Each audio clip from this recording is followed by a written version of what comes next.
Hello filmy lovers, welcome to Sudarshan's reviews. Mega prince Varun Tej హీరోగా దర్శకుడు కరుణ కుమార్ తెరకెక్కించిన లేటెస్ట్ మూవీ మట్కా. ఓ గ్యాంగ్స్టర్ డ్రామాగా వచ్చిన ఈ సినిమా ఎలా ఉందో ఈ సమీక్షలో తెలుసుకుందాం. స్వతంత్రం వచ్చిన 10 ఏళ్ల తరువాత అప్పటి వైజాగ్ పట్టణానికి వాసు తన చిన్న వయసులోనే తన తల్లితో వలస వస్తాడు. అక్కడి నుంచి వాసు జీవితం ఎలా టర్న్ అయింది, అక్కడ లోకల్గా పవర్ఫుల్ వ్యక్తులు కేబీ, నానీలు ఎలా తన లైఫ్లోకి వస్తారు, ఈ క్రమంలో వాసు ఎలా ఎదిగాడు, తను కనిపెట్టిన మట్కా జూదం మూలాన ఏం జరిగింది అనేది తెలియాలి అంటే ఈ సినిమా చూడాల్సిందే. ఈ సినిమాలో మొదటగా మాట్లాడుకోవాల్సింది వరుణ్ తేజ్ గురించి.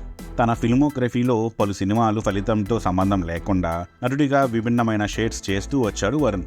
అలా మట్కాలో కూడా తనలోని వర్సటాలిటీని కనబరిచాడు. మొత్తం 3 షేడ్స్లో వరుణ్ తేజ్ ప్రదర్శించిన నటన బాగుంది. 3 షేడ్స్కి తగ్గట్టుగా బాడీ లాంగ్వేజ్, మాట తీరు ఆకట్టుకున్నాయి. ఇంకా తన కూతురితో సింగిల్ టేక్ సీన్ను వరుణ్ మంచి ఎమోషన్స్తో పండించారు. అలాగే మీనాక్షి చౌదరి తన రోల్లో ఒదిగిపోయారు. ఇద్దరి నడుమ కొన్ని సీన్స్ బాగున్నాయి. అలాగే ఇతర నటీనటులు నవీన్ చంద్ర, రవిశంకర్, సలోని తదితరులు డీసెంట్ పెర్ఫార్మెన్స్లు అందించారు. ఇక నెగిటివ్ షేడ్స్లో కనిపించే జాన్ విజయ్, కిషోర్ కుమార్లు తమ పాత్రలకు న్యాయం చేకూర్చారు. స్పెషల్ అట్రాక్షన్గా నోరా ఫతేహి సాంగ్ వరకే మాత్రమే పరిమితం కాకుండా సినిమాలో కీలక పాత్రలో కూడా కనిపించి మెప్పిస్తుంది. ఇక సినిమాలో వరుణ్ రోల్ని దర్శకుడు తీర్చిదిద్దిన విధానం చాలా బాగుంది. అలాగే తనపై కొన్ని సీన్స్ మంచి ఇంట్రెస్టింగ్గా అనిపిస్తాయి. క్లైమాక్స్లోని ట్విస్టులు కూడా చాలా బాగున్నాయి. ఈ సినిమాలో థీమ్ పర్వాలేదనిపిస్తుంది, కానీ కథను నడుస్తున్న కొద్దీ కొన్ని అంశాలు సాగదీతగా అనిపిస్తాయి. ముఖ్యంగా ఇది సెకండ్ హాఫ్లో ఎక్కువగా అనిపిస్తుంది. వీటితో సినిమాలో కేవలం కొన్ని అంశాలు మాత్రమే ఆడియన్స్కి కనెక్ట్ అయ్యేలా అనిపిస్తాయి. అలాగే సినిమాలో అంతగా ఎంటర్టైన్మెంట్ కూడా లేదు. ఒకటే సీరియస్ టోన్లో మూవీ సాగుతుంది. పైగా డ్రామా కూడా ఈ గ్యాంగ్స్టర్ సినిమాలో ఎక్కువైనట్లు అనిపిస్తుంది. అలాగే మరి ఎగ్జైట్ చేసే ఎలివేషన్స్ లేకపోవడం, సినిమాలో కొన్ని పాటల కారణంగా మరింత సాగదీట ఫీల్ వస్తుంది. పాటలు వినడానికి పర్వాలేదు, కానీ ఓ ఫ్లోలో అవి అనవసరం అనిపిస్తాయి. అలాగే నటుడు జాన్ విజయ్ రోల్ ఇంకాస్త బలంగా ఉంటే బాగుండేది. అలాగే క్లైమాక్స్ కూడా చాలా సింపుల్గా ఇచ్చేసినట్లు అయింది. వీటితో మట్కా మరీ అంత ఎగ్జైట్మెంట్గా అనిపించదు. ఈ చిత్రంలో సాలిడ్ టెక్నికల్ వాల్యూస్ కనిపిస్తాయి. మేకర్స్ పెట్టిన ప్రతి రూపాయి ఈ సినిమాలో కనిపిస్తుంది. ఒకప్పటి విశాఖను యూనిట్ చాలా సహజంగా కళ్ళకు కట్టినట్టు చూపించారు. ఆ సెట్టింగ్స్ కానీ దర్శకుడు తీసుకున్న ప్రతి డీటెయిల్ ఇంప్రెసివ్గా అనిపిస్తాయి. ఖచ్చితంగా టెక్నికల్ పరంగా మట్కాని పక్కాగా ప్లాన్ చేశారు. అలాగే జీవి ప్రకాష్ స్కోర్ బాగుంది. పాటలు కూడా పర్వాలేదు.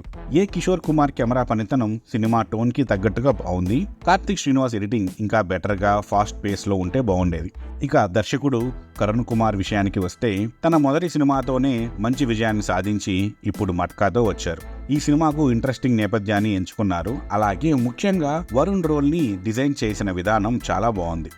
వీటితో పాటుగా అప్పటి డీటెయిలింగ్స్ పరంగా తీసుకున్న జాగ్రత్తలు చాలా బాగున్నాయి. కానీ సినిమాని మాత్రం తాను పూర్తి స్థాయిలో ఎంగేజింగ్గా నడిపించలేకపోయారని చెప్పక తప్పదు. కథనం వెళ్తున్న కొద్దీ చెప్పబడుతున్నట్లు అనిపిస్తుంది. మధ్యలో కొన్ని చోట్ల సీన్స్ బాగున్నాయి.